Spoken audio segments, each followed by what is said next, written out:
Привет and greetings from Odessa. Behind me I have the Odessa Cathedral. It was hit a couple of summers ago by Russia and heavily damaged. As you can see, it has been largely restored. There's renovations going on also in the interior, and that is a poignant place to take a look and film this video, because earlier this week Russia also hit with a kamikaze drone the center of Lviv in the west of Ukraine, and they hit a monastery there. And I filmed about a week ago just beside the synagogue in Odessa, one of the synagogues in the center of Odessa, which had just narrowly missed being hit by, again, a Russian kamikaze drone. It hit a building just across the street, so less than, well, it was probably about 40, 50 meters away.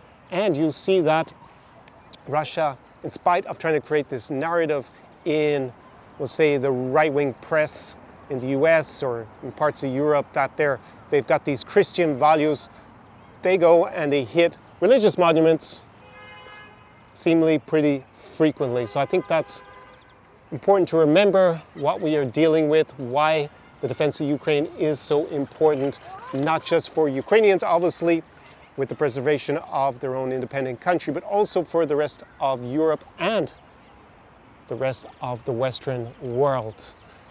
Budanov, who used to be the head of Ukrainian intelligence and now head of the president's office, alluded to that earlier today by saying this war is not just about defending Ukraine, but also, in effect, our way of life in the West and the ability to be free, in inverted commas.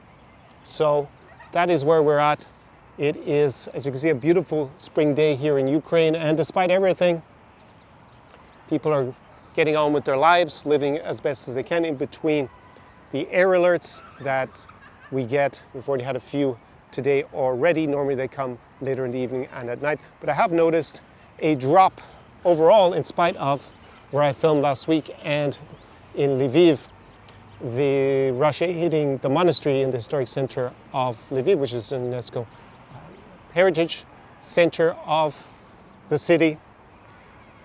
Ukraine is claiming that they are now shooting down over 90% of the kamikaze drones coming in to Ukraine. This is a very good signal for those countries in the Gulf, which are afflicted by the same Iranian-made drones, or Iranian-designed drones in their droves, as they have seen when they've been firing very expensive munitions to try and shoot them down. And the cost of a drone is relatively cheap compared to a rocket that costs a few million. It costs maybe in the low tens of thousands to build a Grad or a Shahed drone.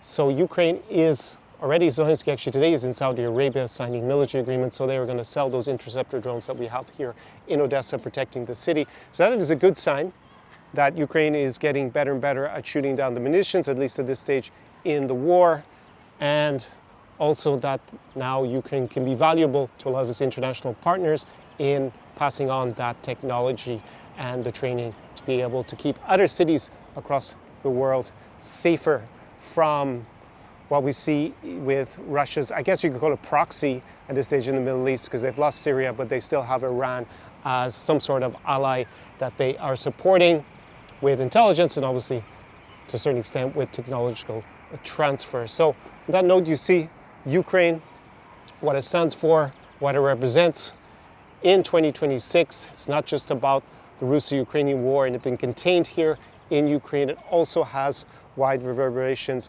not just across the continent of Europe, but now also in the Middle East. And we'll see how that war and that conflict plays out in the coming weeks and months. But one thing is for sure, Ukraine is going to play, and as well as Russia, both of them are playing a role to a certain extent in the outcome of the current Operation Epic Fury. And that wasn't something that most people would have been able to foresee just a year ago. So on that note, I'll wrap up here in front of the Odessa Cathedral on this beautiful day in Odessa Mama on the shores of the Black Sea in free Ukraine. Do pobачення, до перемоги.